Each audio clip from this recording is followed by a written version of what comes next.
Okay, we are live. Welcome everyone again to the Bhakti Lens, the podcast for the College of Vedic Studies, Birmingham.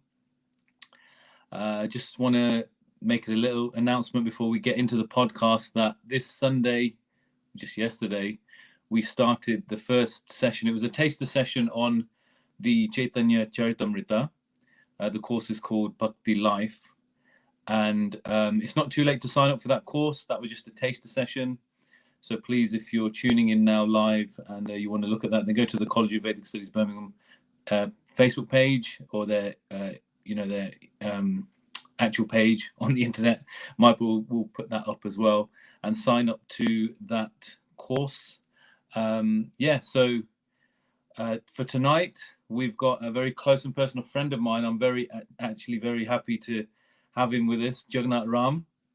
Jagannatha Ramu was born in a city near the foothills of the Himalayas, and as a young child he attended a Gurukul in Vrindavan, a Vedic school, the birthplace and the home of Lord Shri Krishna. And at the Gurukul he learned scriptures, mantras, yagyas, kirtan, so many things, and then he dedicated his life to the practice of bhakti. And then during the 90s, he was a celibate monk, and he got sent to the UK to serve the Bhakti mission here. And he's well known for cooking prasadam for thousands of people. He's done it at Glastonbury Festival. He's done it in Nairobi. And now fast forward so many years, he's now married with 2 children and is a very popular Vedic priest doing samskars and weddings. And he does it in English.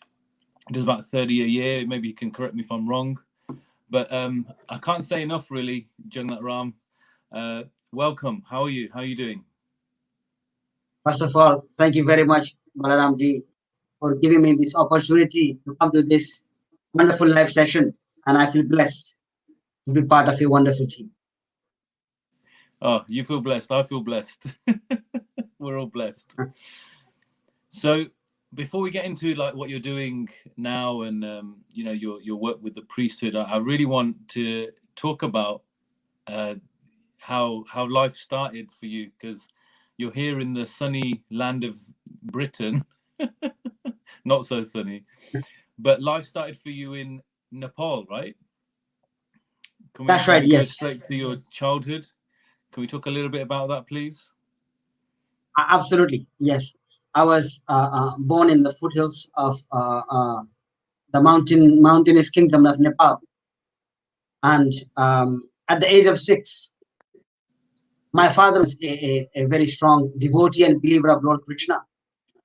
And he always wanted his children to be devotees of Krishna and to serve him. And so therefore, at the age of 6, I had my cousin who used to be in the Gurukula in Bhakti Vedanta Swami Gurukula. And he was a young person. And, those days they have big totlis and big us. And so he came to visit us. And my older brother, Arjun, who was supposed to be going with him to the Gurukula. But when he talked about Vrindavan and Krishna's pastime and things, my father was always interested. And it became quite interested to me as well. And I asked my mother, I said, can I actually go to Gurukula with my brother? And she said, no, you are too small. And at the moment, I'm not a very person of a much big height. You can imagine when I was 6, my height must be, yes, quite small. So, and this thing came to my mind that my cousin Prahlad, he had a big chotli or sikha, big ponytail. So I woke in the evening when everybody was gone to bed at night, and I tied a rope to his big chotli he had, and I tied that to foot, my leg. So when he pulled himself, he pulled me as well, and I woke up. Because those days, the bus from my village was about 3 hours, 4 hours walk, about 4 hours walk through the jungle for me to catch a bus that goes to the city. So I knew that they would have to start about 4 or 5 in the morning for them to actually reach there, about 8, 9 o'clock for the first bus that leaves for the city. So in the morning, I woke up and I gave me a signal that shortly I'm going to go. And so my mother said, "Oh, you are awake?" I said, "Yes, I'm awake." She said, "Okay, go to sleep. When we leave, we'll call you." And I said, "That's not going to work." So I said, "Okay, I want to go to sleep." And then I left home. I walked through the jungles. I walked through everywhere. And my aim was, and then when I reached to the hometown, I went, I just left. I'm going Vrindavan. And I was gone. So in this way, I left, and I don't fully exactly remember each part of the journey. But what I remember was coming the next day, and my father had actually come there as well with my brother, and looking for me. Or my father never expected me to be there so far from the homeland. And I was there, and I was very small. I was crying, and the Togri that took me and said, "What happened?" And I could only speak Nepalese. So I just went to sleep on the stairs there. And once that happened, after they used to serve khichdi, food for life khichdi. So I used to just eat khichdi. I know in the morning we have khichdi, in the afternoon you have khichdi. I was coming out from the mandir, and my father actually with my brother and cousin were going to the mandir, and we met at the door. And the shock that I gave to the family, and the shock that I had was incredible. And my father just grabbed me, hugged me, cried, and everything. And I said, "I want to stay here." So my cousin Prahlad, what he did is he took me to the Gurukula, to the principal, and said, "Look, these two children want to study here." And my brother was accepted. They said he's too small, and he needs to be a little bit. His age is too small. He's just 6. And I wanted to go. So then they took a picture of me and put a poster of me on the notice board saying that to study here. There was a fee that had to be paid. And when the head pujari of Bhaktivedanta Manor, Gadadhar Prabhu, and his wife happened to be in Vrindavan at that time, when they saw that little picture of me with folded hands and say, "Please help me to study," they got so touched that the head pujari's wife said, "Actually, I will sponsor him for a year." Wow. So they came to buy the items and outfit for the deities, and whatever money she had of her personal money, she gave that to the Gurukula so I could study for a year. Mm. And after that, I studied and I learned the Gita. So I would do dramas and whatever to raise funds and get sponsors. So in this way, I managed to stay in the Gurukula. Mm. So I'm just gonna summarize that, because there are a few people just logging on just as we started. I really don't want them to miss that story. So essentially, correct me if I'm wrong. I'm just going to say the details again. I find it such a fascinating story. I've heard it so many times. Like, I get you to tell me it so many times because I think it's amazing. So you're 6 years old, and you basically tie a string to your cousin's shikha, ponytail, and tie it to your foot. Is this right? Yes, yes. So that when he wakes up, because you know that they're going to wake up early and make their way from, you're essentially in a different country. You're in Nepal, and you're going to Vrindavan. Yeah. And you want to go as well. And then he wakes you up. Your mother tries to make you go back to sleep, and you know that that's not going to happen. So you make your own way to the bus through the jungles. And then you get on a bus to Vrindavan. Yes. This is correct. I then leave. And then you're just there on your own. You don't know anyone, and you can't even speak Hindi. You're speaking Nepalese. I arrived there after 2 days. 2 days. Something that always took me until this day. I actually really, when I look at the journey now, I still struggle to understand how did I make this journey. But I'm quite sure the Lord was looking after me. Incredible. And then you would eat the khichdi that is being served for the food for life, and then The food for life khichdi. Yes. Food for Life Khichdi, world famous. And then you just fortuitously bumped into your father actually at the temple gates in the doorway. Yes. And then you're too young and too small to be able to be accepted into the school. But then Gadadhar ji and his wife saw your lovely photo. People in the UK know a very important Pandit, important priest of the Bhaktivedanta manor, Radha Gokulananda. He's there obviously buying paraphernalia for their lordships at the manor, and they see your picture and they sponsor you for 1 year like that, right? Yes. That is incredible. That I can't even fathom that. Like I just about let my children go to the shop and go and buy milk or something from the shop. Let alone, even consider a 6-year-old getting on a coach to a different country and a remote village and everything. So tell us about then about your Gurukul years then. Please tell us about that. So Gurukula, I was there for 10 years, from 1989 to 1999. And they say those are the best days of the Gurukula years. In total, we had about between 120 to 240 children. To start off with, I was the smallest child in the whole of the Gurukula. So we'll go to sleep about 6:30, 7 o'clock in the evening and wake up 3:30 in the morning. So we had our shower every morning, brush, shower, and 4:30, you'll be ready and go for Mangal Aarti. We'll come back, do our rounds, and at 7 o'clock, everybody used to get a little sweet. It's called the Mangal Aarti sweets. And somebody will get rasgulla, sandesh, or barfi, whatever it is, by how nice, how concentrative rounds that we are doing.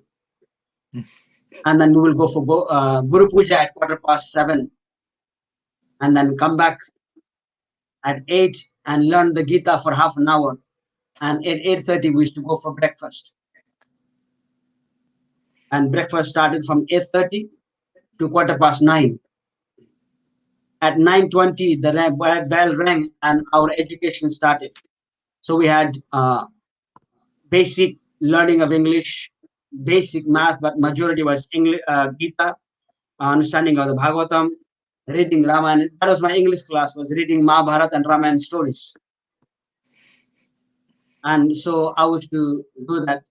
And then at 1:15, the bell would ring again. And then we had to go and wash our dhoti and kurta. So you get two sets. One is washed, one you are wearing. So little children, I should remember that there used to be one lady that used to come to help us to wash our clothes. But we were taught to wash our clothes from young age. And that is at 1:15. And at 1:50, then we will all be ready with our dhati kurta and everything, with tilak on. And every single day, the teachers will check behind our ears.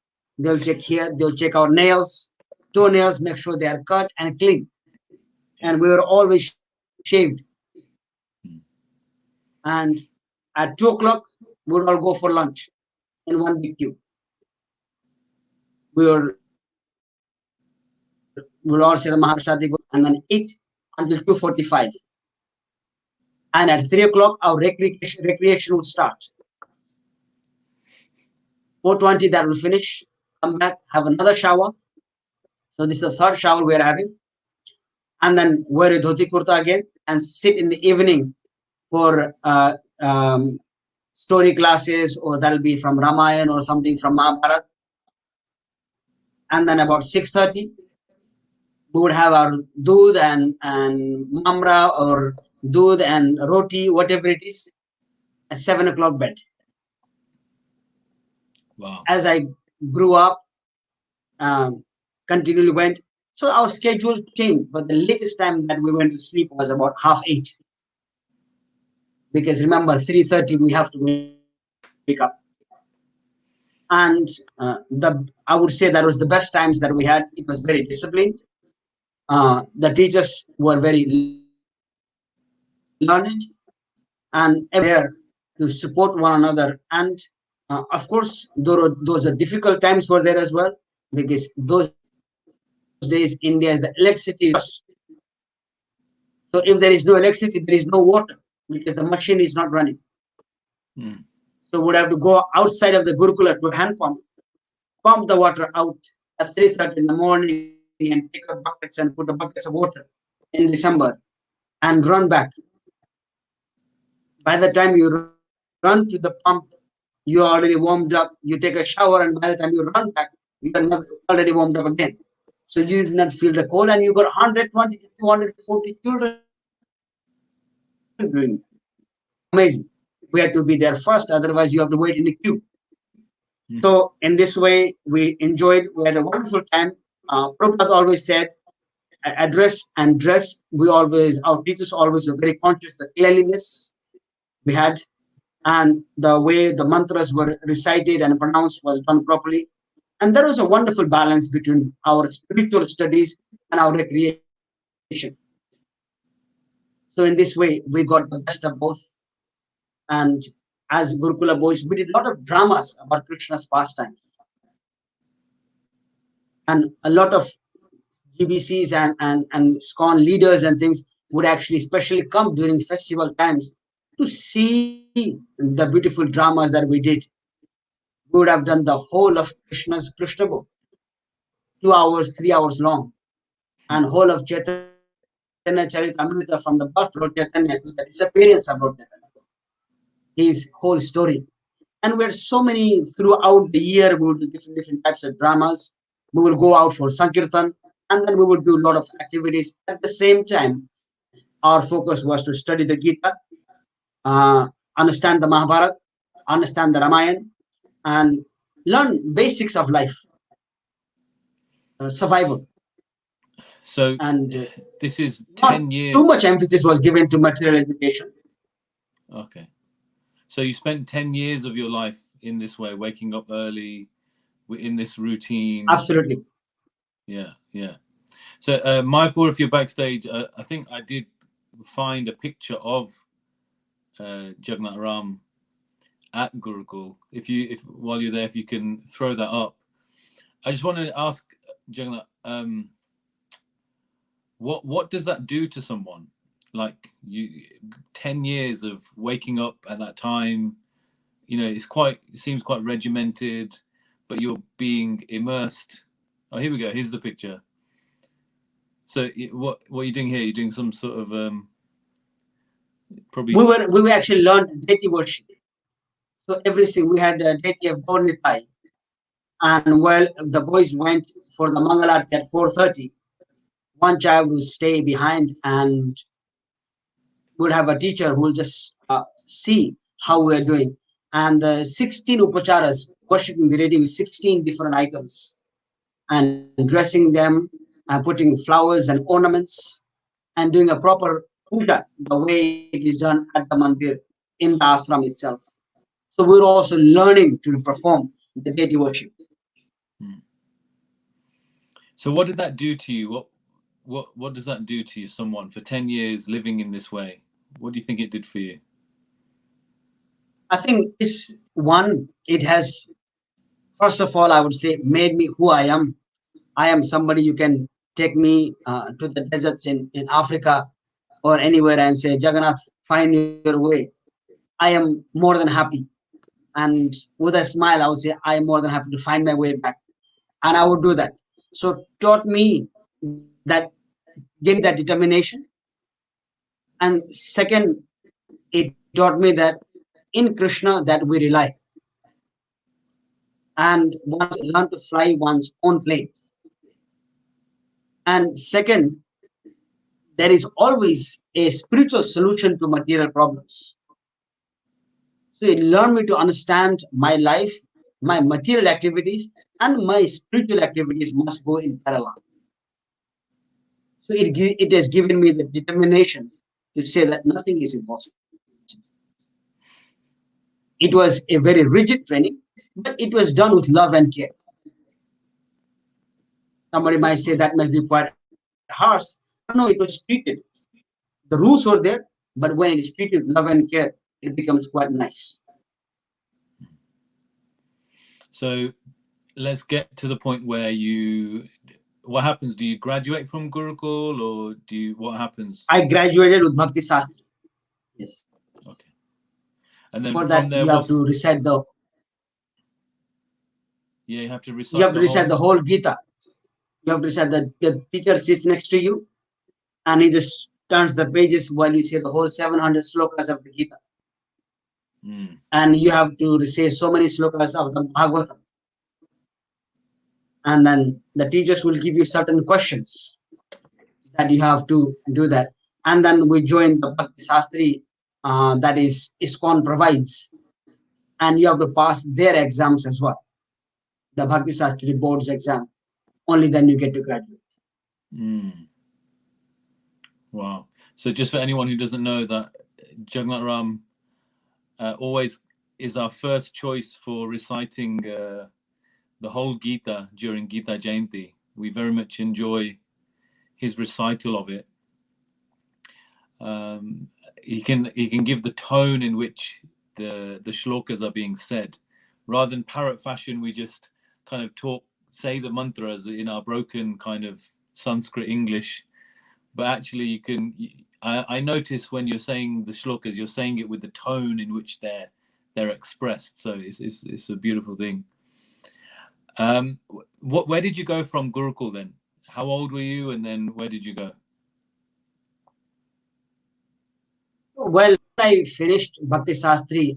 There was one devotee by the name Ravi Chambers, who is in Birmingham as well. And he happened to be there. And my ashram teacher was Gauri Prabhu. So I was about 16, 17 years old. So at that time, I was doing Bhakti Sastri, and Ravi quite liked the way I was, smiling, always very easy going. And I would serve all my teachers and do whatever seva that needs to be done. And he thought that I'll be a very good candidate to serve with Bhuvanath Prabhu. So then I said, I'm happy, because Gurukula would then send the boys to whichever temples were needed for the young children to come. And then I was then chosen to help with Sri Bhuvanath Prabhu, and that's how I came to Birmingham. Yeah, because Birmingham's, like, from a centre point of view, it was a very small place. You could have chosen London, you could have chosen Bhaktivedanta Manor, you could have chosen Soho Street, but little old Birmingham you chose. I know I once had a conversation with Gauri Prabhu, and he was recounting the story or the conversation between you and him. He's saying, "You sure Birmingham?" Like, because it was like, normally everyone asks for London. You're asking for Birmingham. I think Birmingham was a small place, but with a huge potential. Whereas in London, there were a lot of people who knew a lot of things. Whereas Birmingham, it needed somebody who can, somebody ask a question to give a nice answer and to understand our Gita and things. And that time, after my graduation, I was more into, I'm still into, let's do the Gita, our preaching, and what Srila Prabhupada always taught us. And I always say that I'm so indebted to Srila Prabhupada that Prabhupada says preaching comes first. So I saw that opportunity where there were a lot less devotees in Birmingham. At one point, there was only me in Birmingham. And I remember I stayed there, I did the Mangalarti, I did the Guru Puja, and then I would go out for book distribution. And whatever money I earned through book distribution, I would buy the bhoga, come home, cook the bhoga, offer to the Lord, and then eat. And the Sunday feast used to be made, and I had my little bicycle somebody donated. So I would take the money, take a backpack, take the bicycle and ride to the shop, buy the items and come back and cook. So it gave me the pleasure that in life, when you learn to struggle, then only then you'll enjoy the success. But however, if you have everything in plate, you'll never know what actually struggle is. You never know the value. Absolutely, yes. So from my experience at Birmingham. Yeah, go ahead. Sorry, you carry on. From my experience at Birmingham, what it taught me is every day is very valuable. And even to the one person that we can give Krishna consciousness, or even just to discuss and bring a smile on somebody's face, that makes your day. And about earning money and things like that, that is already destined to you anyway. As Krishna says in the Gita to Arjuna, just become an instrument to me and you will be successful. Simply being an instrument to Srila Prabhupada and Sri Krishna, the blessings will be there. I know that there is nothing for me to lose. Yeah. So tell us about your time with Tribhuvan Prabhu, because I know you went to Africa as well with him.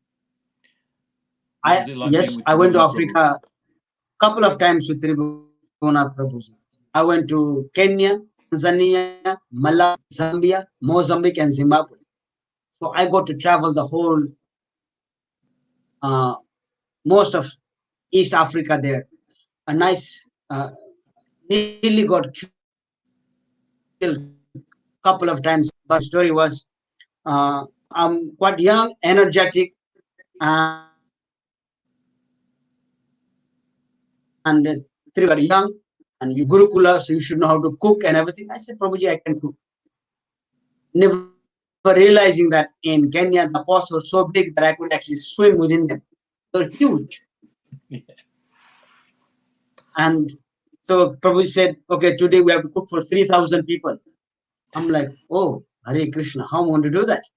And said, there is your sack of rice, sack of dal, and your potatoes, and these are 4 men for you. I said, wonderful. So then we would make khichdi. We would make, majority of the time we would make khichdi because that was the easiest option, and that's only because of the amount of pots that we needed.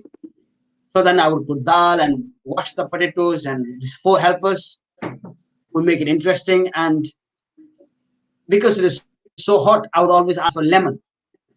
And in Africa, making lemon juice with sugar and everything, those who love it, the locals.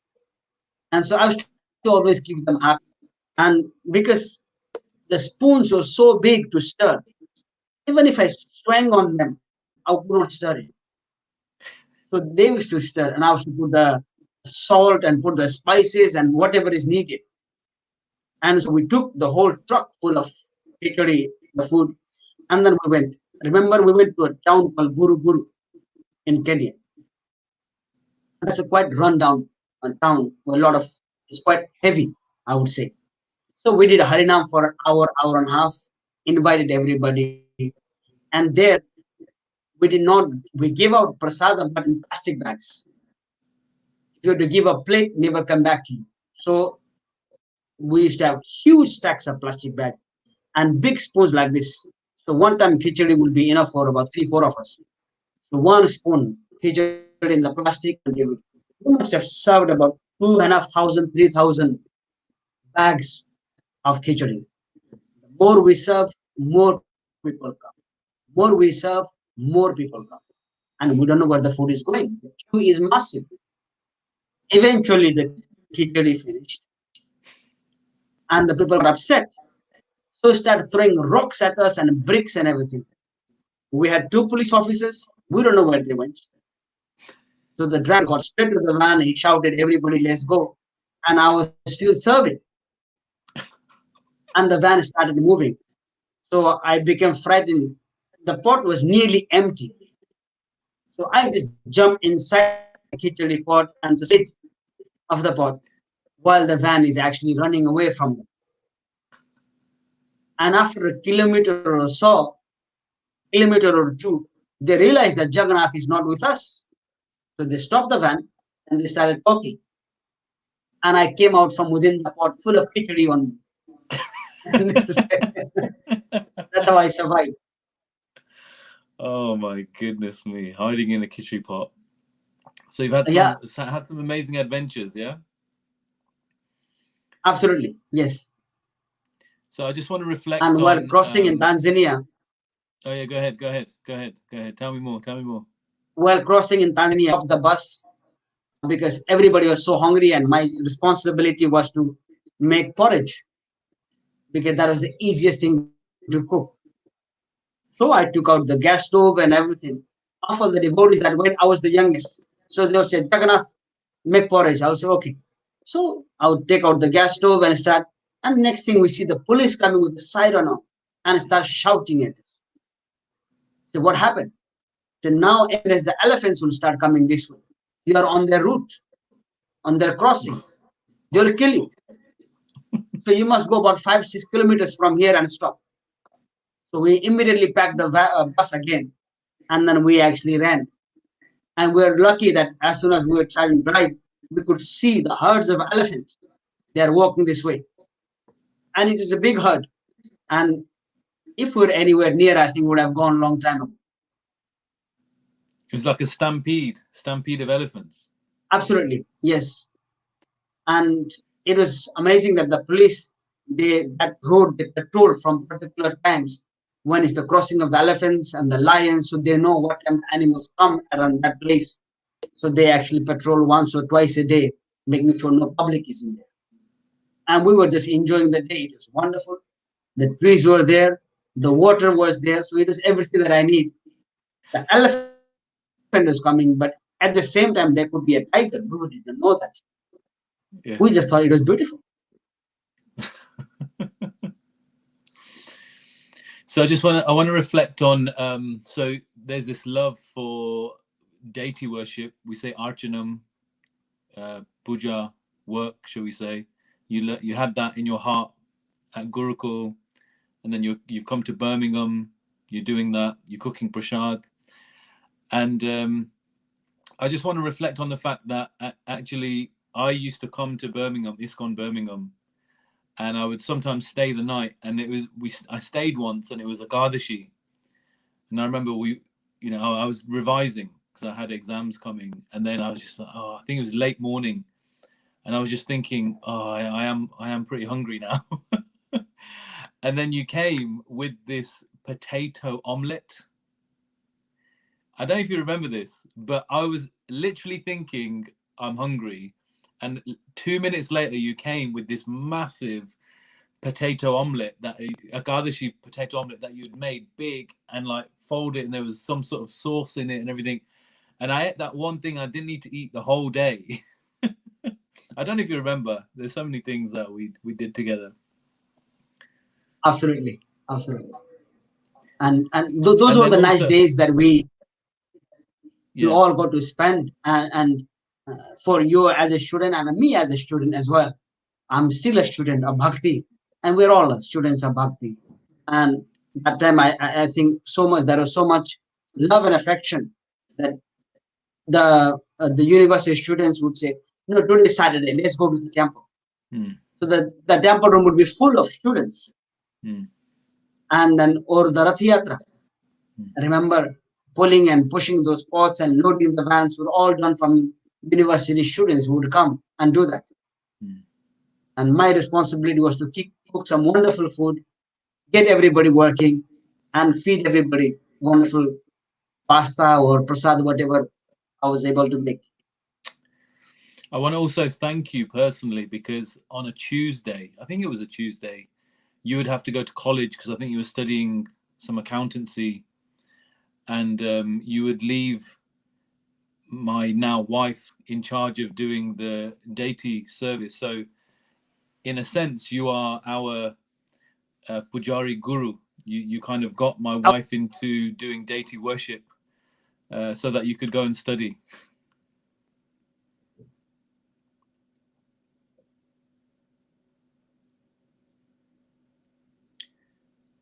We just lost you for a moment there. Are you back? Yes, I am. Okay, fine. Okay, so I want to then, so from Birmingham, you've gone into, we've got about 10 minutes left. Just want to talk about how you've moved into doing your priest work. What was your motivation for that? I noticed that there is one thing that was needed. Young generations have a lot of questions. I understand that from my university preaching and my mingling with university students.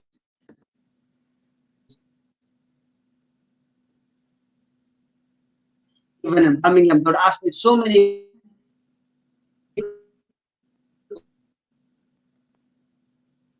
questions.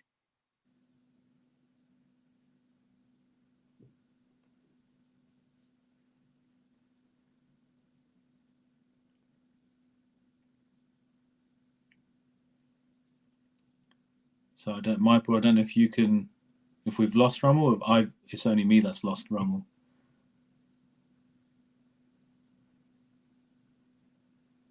I can. Yeah, I can see you now. I can see you now. Okay. So I noticed that a lot of youngsters would have questions. So I thought, of all the samskaras that is done, getting married is one of the most important samskara. And I presume the youngsters would have a lot of questions to ask on this. And so I thought this may be one nice field for me to get in, because I was already blessed with the prayers and mantras needed. I just had to put that into practice. And I thought that will be something nice service that I can always do, and bring the message of Srila Prabhupada or Sri Krishna together. So therefore, then I started getting into in the field of weddings and pujas and archanas and other things. So in that way, I moved on. Could you explain to us what a samskar actually is? What is that? The word samskara means something that which is been brought up or endowed upon you. Like Tameva Mata Chapita Tameva. Our first guru in this world is our mother, because she shows the child the universe. And therefore she is known as the first guru. And the mothers always teach us the samskaras, which is already there in like a seed. They pour the water by teaching us certain things and by saying, this is how you do, this is what you not do. Balaram Das, I would imagine when you're young, your mother will take a little melon and run after you for not doing what you've been told to do so. That is true. So that is giving us samskar, because you must listen to her. And mother's love for their children is always unconditional. And so mothers always want to, or parents, mother and father always want to give what they have learned. So samskara is something which we already have, but fructifying that through the association of our parents. And for a mother, when the daughter is born, she's already thinking about the daughter's education, and one day seeing her married as a Lakshmi, seeing her in the mandap. When she grows up, she may plan that wedding, but that seed of that wedding was actually planted when that child was actually born to this world.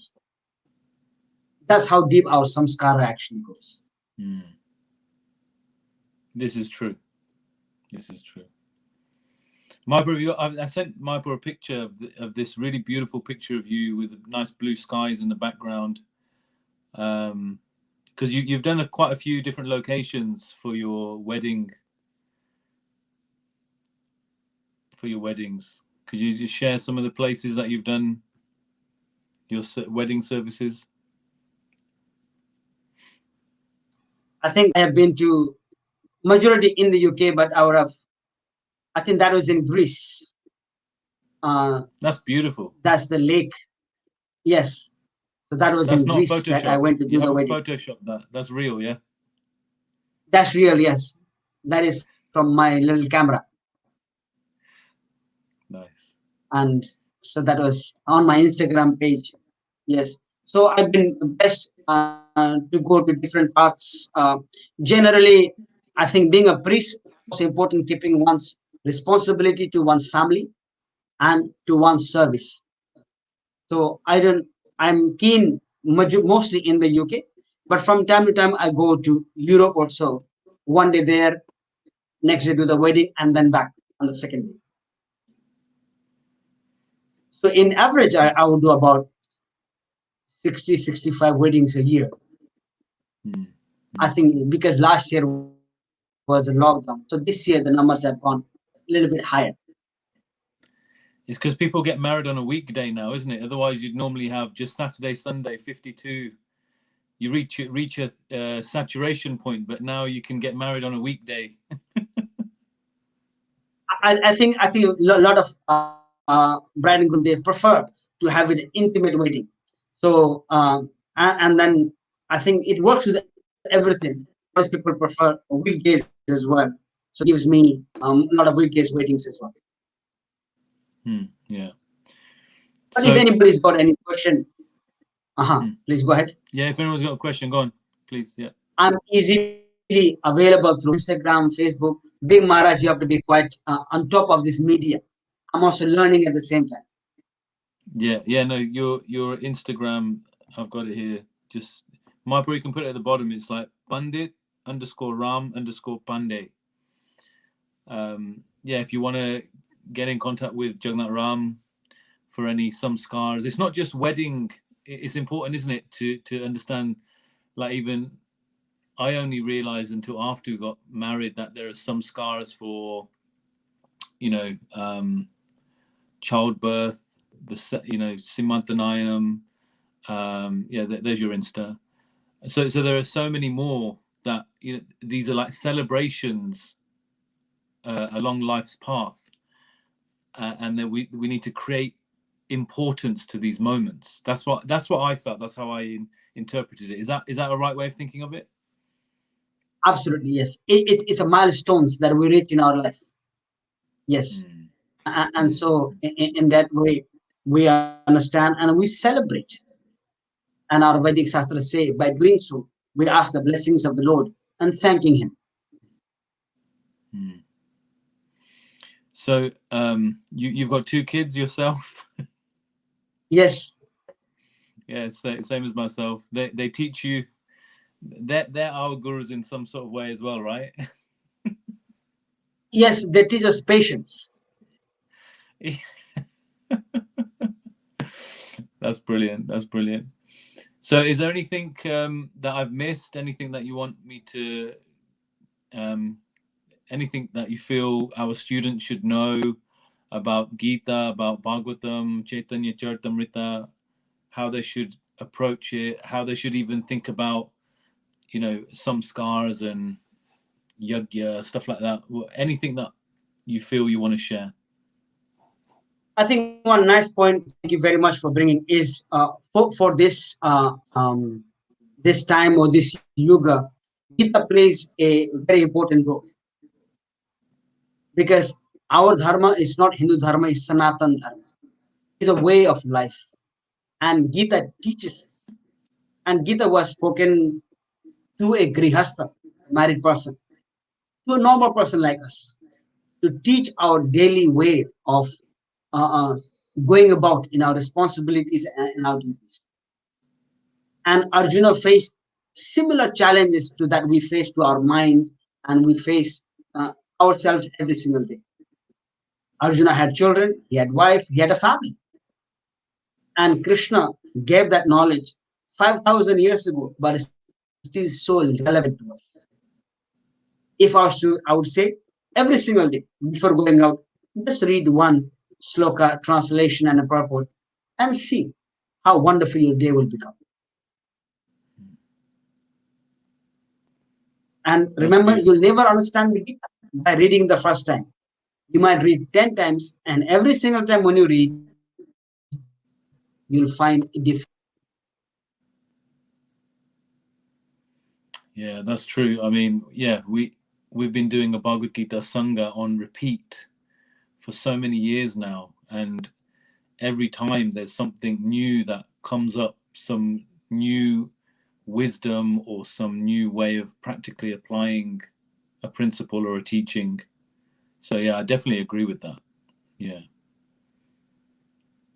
And the amazing thing about our spiritual life is what has been given to us, the descending knowledge. The material education that we have is ascending knowledge. And spiritual education and our sastras see the world from high above, whereas our education, we see the world from where we are standing. And our eyes are very limited to see from where we are standing. So therefore, if we were to follow the path that has been given to us from the way it sees the world from higher end, it gives us a complete knowledge. And the material life and spiritual life should be taken very parallel, like a train runs in a parallel track. Both spiritual and material life should be run simultaneously. Yeah, because sometimes people get the misconception that spiritual life is almost like neglecting or avoiding your material duties and everything. I think that is laziness.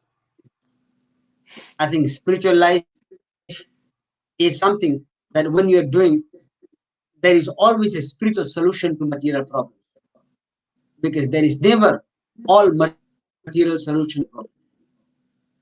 So therefore, understanding our scriptural injunctions and our Gita, when we face difficulties, gives us the strength to stand up again, brush ourselves, and move on. And that energy, that strength comes from your spiritual knowledge. Brilliant. So, Maipur, I just wonder if you could just throw up one more picture, please. It's that lovely one of Jagannath Ram with the yagya. He's doing our Gita Jayanti yagya. It's our man in action. There's one there. I just wanted to finish on that because we have reached time. We've reached 45. There you go. There you are. We had this was a beautiful one. It was before COVID. We did a really nice yagya, right? There's quite a lot of people came and they were really into it. Yeah, that's good. And we miss you. I was going to say we miss you at Janamastami. Maipur, you got that picture of Jagannath Ram singing in bliss? I picked. At midnight, Jagannath Ram is our kirtan leader who gets the kirtan going. So it's yagya. Yagya is kirtan. We've got Sankirtan yagya. We got the matchstick yagya, shall we say? You're really into yagya. Yes, I think that is way of purifying our heart. Yagya means sacrifice. So anything that we do in daily life, we are sacrificing ourselves. And one thing I always remember, what Pandit always says, the time is so valuable that you can't even get back a moment of it. And if you don't utilize that time properly, imagine how great loser you are. Sleep till 12 o'clock. But that time that I've lost sleeping will actually not come back. Every single day, try to understand something, try to gain something. That's beautiful, beautiful advice. Yeah, we need to tie a string to someone who's getting up and going to Vrindavan, so we make sure we also get up and go to Vrindavan as well. Yeah, I think absolutely. That's the message. Don't waste time.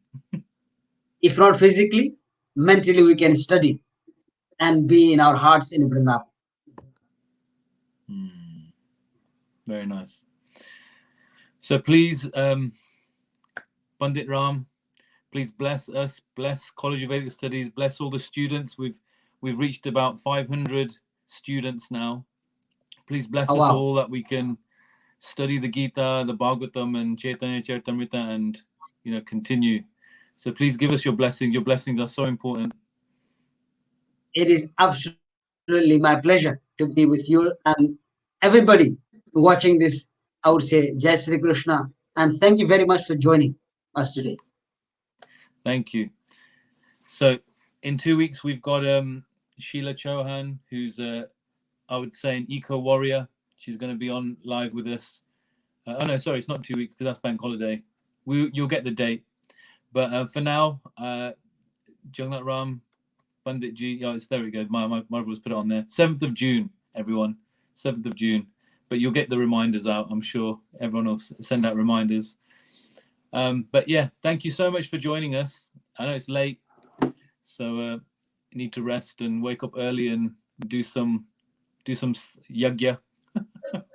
Yes. Thank you very much. Thank you. Hare Hare Krishna. Hare Krishna.